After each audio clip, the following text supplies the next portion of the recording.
Hey, Gary, thank you for joining me. It's really a pleasure to be with you. So my first question is really tell us a little bit about your life story. My life story.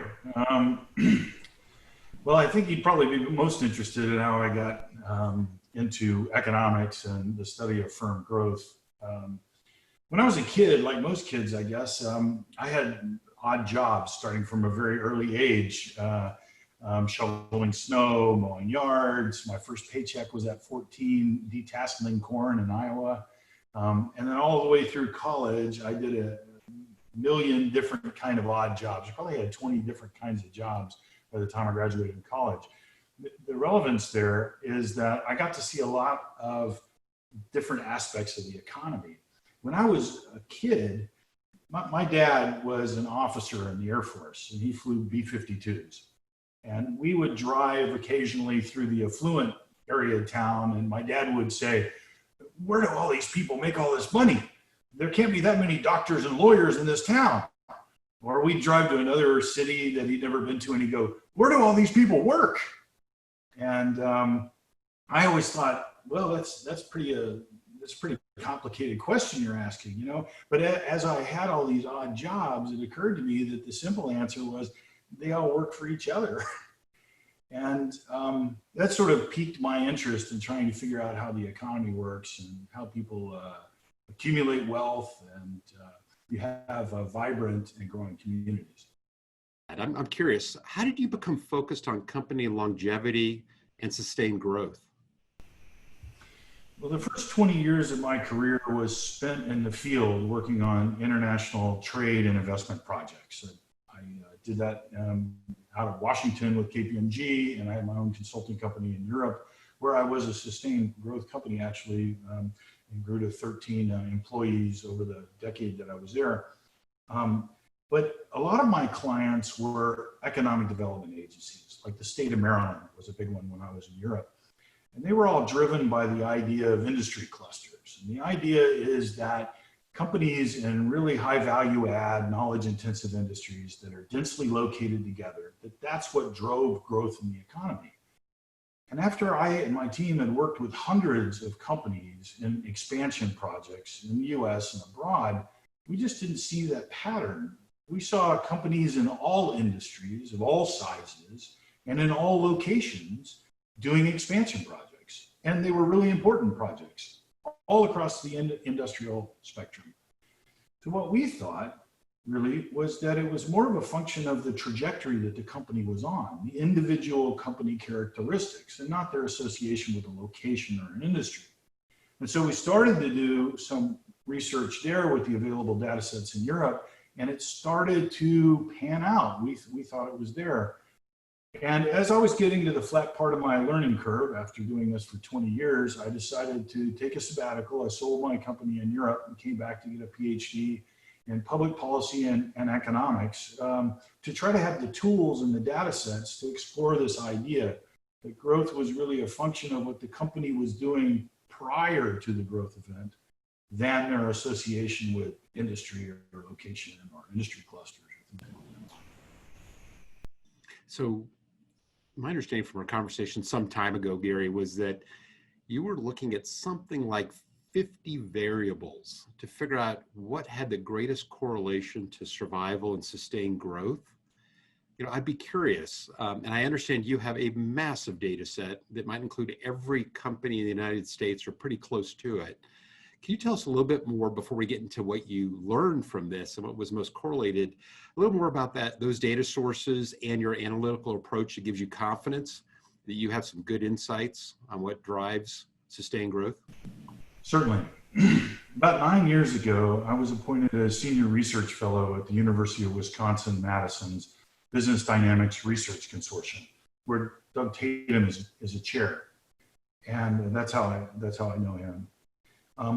We have a very unique data set that tracks every privately owned and publicly owned business establishment in the United States. And we have more than 30 years of data on that. So we can really divide up the economy at the most micro level that other researchers can't do. And one of the first things that we were able to do was I was able to test out different past theories of growth, what predicts growth at a firm level or a business level, and our idea that it was sustained growth or the ability to repeat growth over time.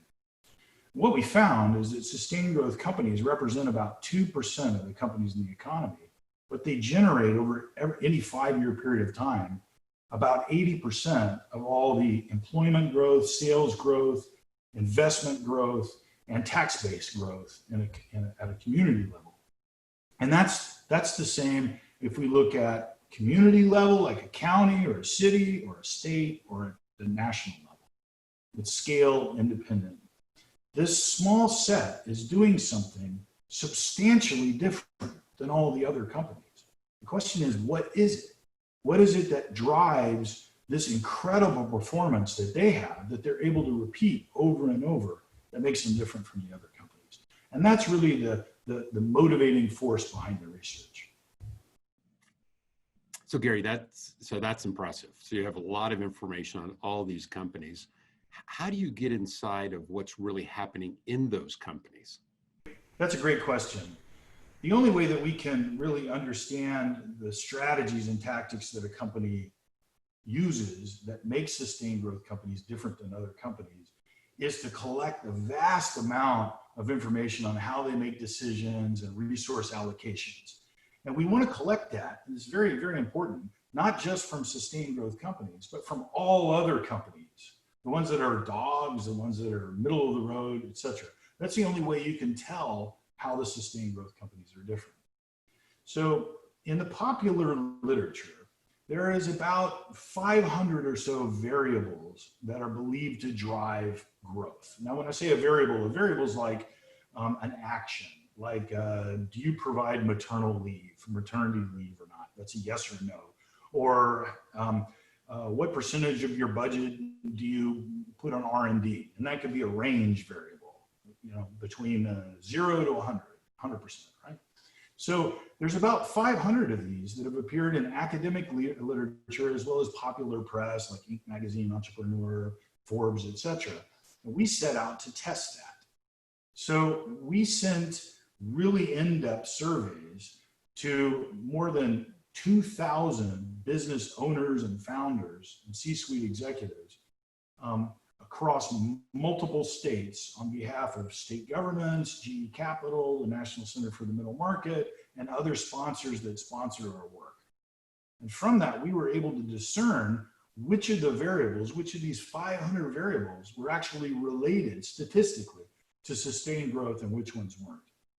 And what we found, in fact, that there was only about 50 that were.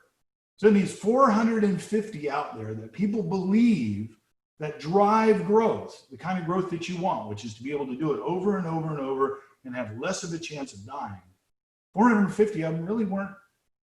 They were just witch's brew. They were hearsay. Yeah. So the 50 are what we focus on. And then we organized those 50 really organically. We didn't start off by saying we're going to have 6 categories and we're going to test these 6 categories. We took the 50 that they were and they organized themselves into 6 pretty understandable categories. They were growth planning, esprit de corps, human resources, financial health, innovation, and market expansion. And what I was hoping to do was to share with you the top one, the one variable for each of those 6 areas in which the 50 are aligned. Well, Gary, let's do it. I'm dying to hear. Okay. You're good at building anticipation. I like this, Gary. This is great. Well, a lot of these may seem self-evident, but remember, these are the things that differentiate sustained growth companies from other companies. And these are the variables that are the most important within these groupings. So on growth planning, I'll really kind of give you 2 that are related. The first is the planning process. Yeah, the planning process needs to be very iterative, and the growth target itself needs to be realistic. Yeah, it's very popular to have out there big, hairy-ass goals out there that are sort of, command economy driven by the top. This is our 5-year plan, and you will do this, or you'll be sent to the gulag.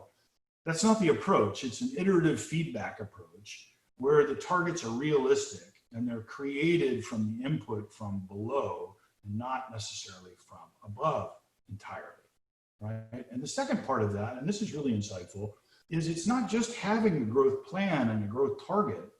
It's really how you communicate that growth plan and that intent throughout the organization. It needs to be continuous, repetitive, and deep.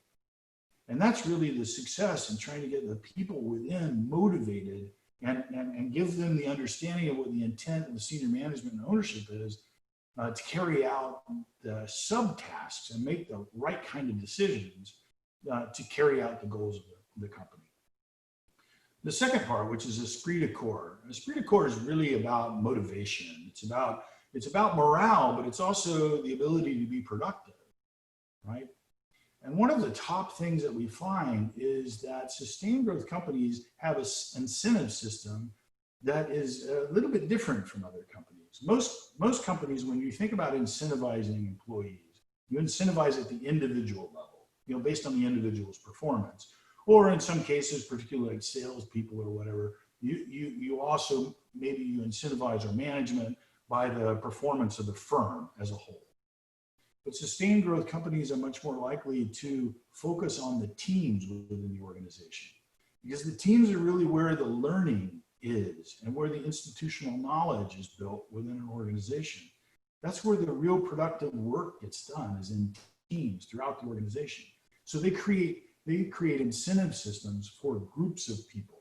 Now, why are teams important? Teams are important because they're far more durable, resilient, and malleable than an individual is. For instance, any individual can have to leave the firm temporarily, long-term, whatever. And if all the emphasis is collecting knowledge at the individual level, then when they leave, nobody else knows particularly how to do that job brilliantly, right? But if that knowledge is embedded in a team and through that cooperative interaction, that knowledge is then shared and it's retained with other people and it's built upon over time. So that becomes the institutional competitive advantage at the team level. At the HR level, the top one is really related to one of the things that I've seen that crashes sustained growth companies or flatlines them the most of all of these. And that's the fact that they have this growth and they're continually packing in entry-level workers at the bottom of the organization. But they really haven't planned while they're doing that hiring on hiring people that have supervisory talents. Mm-hmm. It's the sergeants in the organization that become incredibly critical. So it's when you're hiring your machine shop workers, it's, you may have a nice pool of those to choose from, but you gotta select the ones that were a shift manager at Walmart or something, as well as being a good machinist. Maybe they did that earlier in their careers. That shows that they have some aptitude to be a supervisor, to work with people, to interface with customers, to understand workflow and things along that line at a broader level. So you've got to be able to constantly be matriculating up entry-level people to supervisory positions and then up. But Gary, just to clarify that, you're actually saying on that one, you have to, when you're recruiting, you have to have an eye towards their capacity for future leadership. Exactly. Not everybody, but some of the people. That's important. That's exactly true. It's not just thinking that you're going to take somebody who has no orientation and then instill management or supervisory talent in them. It's trying to bring those people in the organization. Remember, if you're going to have growth, the chances are the people that stick with you and that are dedicated with you that you're hiring today will be your supervisors in the future. And so you got to build that into your HR policy. And that's one of the key things that sustained growth companies do better than other ones. So in terms of financial health, the top thing is that sustained growth companies tend to grow, again, they're growing in incremental, continuous ways, not all at once. Right? So the way that they do that is through funding overwhelmingly through retained earnings, as opposed to going out and raising a lot of debt. The reason why is because earnings are really a true measure of how well you're doing, how well you're creating high value products and services, how you're expanding into new markets and creating cash flow, and how you're keeping your costs under control. So if you're generating those earnings, then that gives you the reason to continue to expand your capacity. The benefit of incremental expansion is that you can gradually expand your capacity as your demand or sales or projected sales are rising, right? So you can keep your supply and demand at your micro level, at your firm level, in balance. And what happens when they're not in balance? When you go out and you raise a lot of debt to have a big expansion all at one time, what happens is that you're really likely to overshoot the demand. You build all this capacity and sales is not quite there because you're thinking about the future. You're thinking about, I'm going to build capacity for 5 years from now. But in the meantime, you've got overcapacity. Sales isn't necessarily there, right? And what if there's a downturn or consumer demand changes or something else like that? You still have that note to pay, right? That's why we see empirically, it's been in the literature since the 50s, and we see it in our own data, is that the more leveraged the company is, and the higher the percentage of growth in a period, so the faster the company grows, right? Yeah, the more likely they are to come back down, to shrink again, and to die. That's why one of the key secrets with longevity for sustained growth companies is that incremental expansion and keeping capacity and demand as closely tied together as possible. Yeah, so on that, Gary, I guess that means you're really just growing from your own capacity to generate earnings. That's right? Exactly right. You're not looking to outside sources to give you some kind of boost.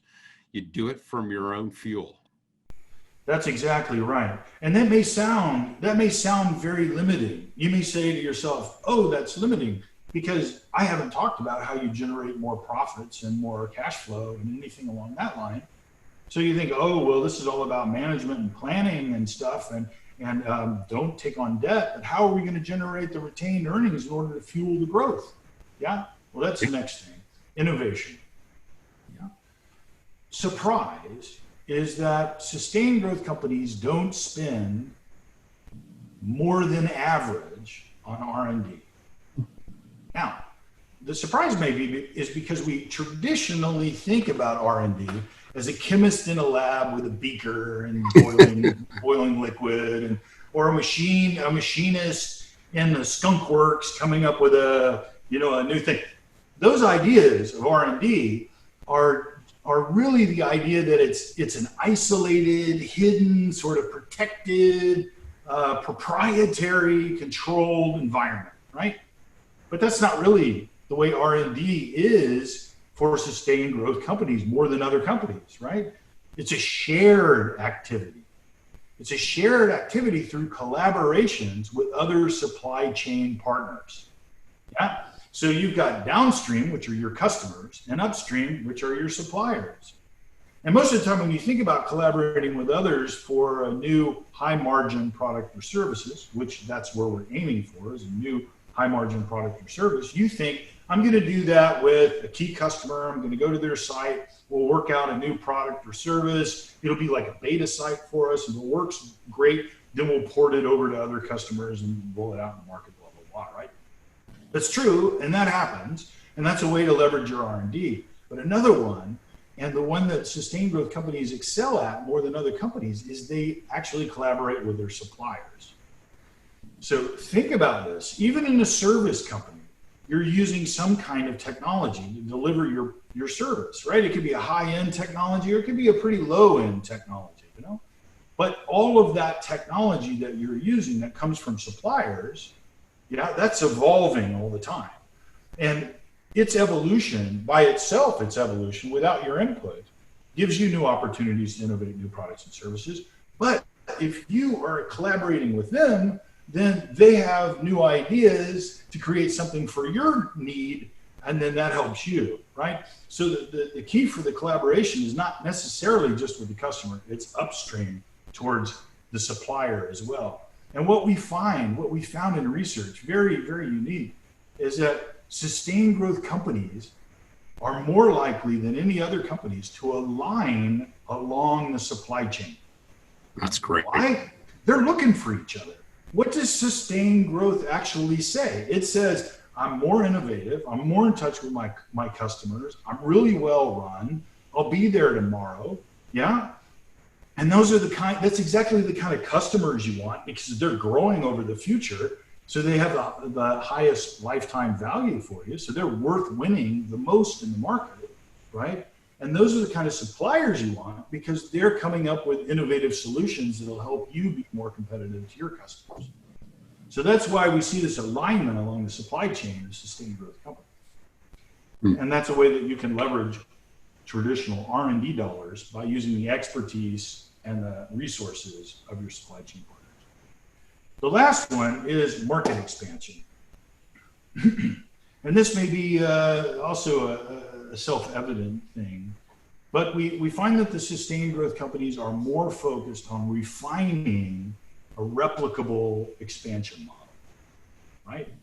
So when you think about geographical expansion and you think, let's think, because it's easier to imagine in foreign markets to start with, and then you can think about how it applies to domestic markets.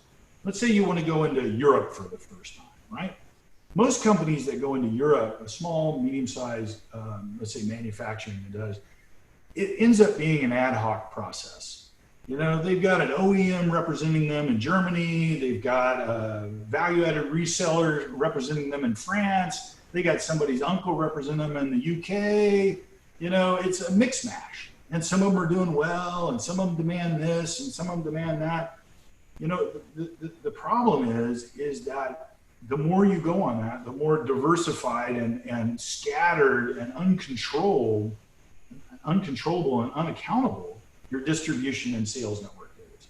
So sustained growth companies are really focused on trying to refine what works from that, put it together, and replicate that for geographical expansion.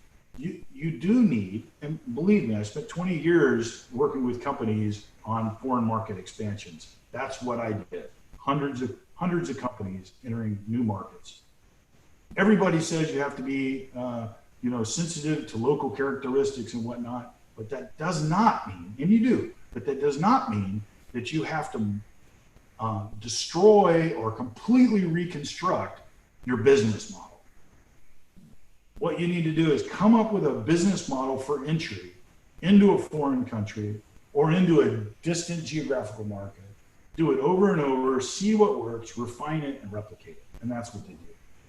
Of the top 50, this is before COVID, sustained growth companies were more likely to have remote workers than other companies were. Yeah? And everybody says, oh, the remote workers, right now the people are trying to deal with, how do we control them? When sustained growth companies were ahead of the curve on that. And why? Because if you hire people if you're able to hire people in a distant location, you have, by default, radically expanded your labor market, and you have the opportunity of driving your labor costs and facility costs down. They know that, you know that already, right? Sustained growth companies have more intentionally done that than others. The second part of it is that those remote workers can become outposts for geographical expansion. So you put somebody out there, they do well, you got another person, all of a sudden you got an office, and that becomes your expansion, part of your expansion. So I just thought that would be interesting, because it's what a lot of companies are trying to deal with right now, but it's what sustained growth companies tended to know all along. Well, that's awesome. That's awesome. So if I could recap, Gary, what I heard is setting realistic but aggressive goals backed with iterative planning, frequently articulating and communicating the growth goals deep into the organization, incentivizing teams, since that's where the most important learning and work happens, acquiring and maturing talent from within to eventually move into supervisory and management ranks, growing through it reinvested earnings, not debt, leveraging R&D, not just with your customers, but very importantly with your suppliers, tying the entire supply chain together, defining or refining and taking the time and patience to find a replicable model for geographic expansion, And there's a corollary to that, which you've added for us today, which is great, is that they're more likely to have remote workers than other companies. And that in itself has created a competitive advantage because they know how to work with people in these kind of outposts that may become entry points for future geographic expansion. Absolutely. So that's awesome. Did I get that right? Right on. Yeah, I love it. So when I think of sustained companies, I think evergreen companies, just so you know. I think we're almost saying the one and the same, because these are incredibly aligned with, I think, what most evergreen companies do. And what we're talking about is companies that are able to generate cumulative growth over time, but still stay alive. And that's why that is what we want as an outcome. We don't want just exclusively growth. You know, if you're a public policy person, if you want to cut ribbons on new factories and you want to go out there and make a lot of headlines out there, that's great to have a lot of growth because it generates a lot of headlines. But if you own a company, if you're vested in a company, if you're a worker for a company, you want the company to be successful, but you want it to be around next year, 5 years down the road, 10 years down the road, and continuing to grow. And those companies cut across all the different dimensions of the economy. They're small, they're young, they're medium-sized, they're large, they're medium-aged, they're large and old. You know, they're all through the economy. And I'm excited to be here because I think that does align with your organization very well. Because if you think about the fabric of the communities, you think about the contributions to their customers and suppliers, a company that's around for a very long time, growing in a sustained way, is adding tremendous value to our society. At least I believe so. Absolutely. Absolutely. Not only are they generating wealth for their owners and for management and opportunities and employment for the workers and their community, they also tend to be more philanthropic in their communities than other companies do. They give back more because they really see the investment in their place, and that investment is in the well-being of the community itself. So they're far more likely to be sponsors of social activities, charities in the area, very much aligned with religious organizations and other activities that's going on, including, by the way, side projects that have to do with urban or town renewal projects. So one last question for you, Gary. I know you've spent considerable time studying the operational strategies of companies that thrived during and after the last Great Recession. What lessons emerged from those studies, and how do they relate to sustained growth? Well, you know, I'm going to give you what may be a surprise. Recessions, the Great Recession that we were in before, and I don't know what this one's going to be, the Great Recession, or whether it's going to be once this is over. They impact a hell of a lot of companies in a terrible way. And there's no way else to say it than that. But what we found by surveying and studying companies during the last Great Recession, 2009, that period, and right afterwards, we did a big project for GE Capital there where we surveyed hundreds and hundreds of CEOs.